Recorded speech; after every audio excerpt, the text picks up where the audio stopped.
खबर शामिल करते हैं एबटाबाद से। हमारे ब्यूरो चीफ की रिपोर्ट के मुताबिक मानसहरा सिटी में सीवरेज सिस्टम और वाटर सप्लाई की बेहतरी के मंसूबे शुरू होने जा रहे हैं।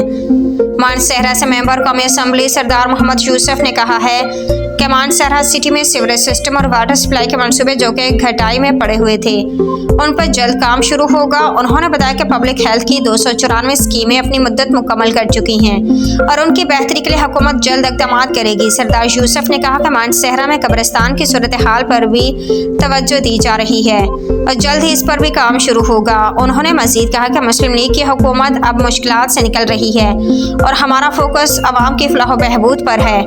उनके मुताबिक मरकज से जो फंड्स जारी होंगे उनसे मानसहरा सिटी और गिरदनवाह में तरजीही बुनियादों पर तरक्याती मनसूबे मुकम्मल किए जाएंगे। इस मौके पर एक्सिन CNW तहसील मेयर शेख मोहम्मद शफी, TMO मजहर मुजफ्फर अवान, साद गुलाम, नादिर खान, सईद इब्रार हुसैन शाह और इसरार खान समेत सिटी के बल्दियाती चेयरमैन भी मौजूद थे।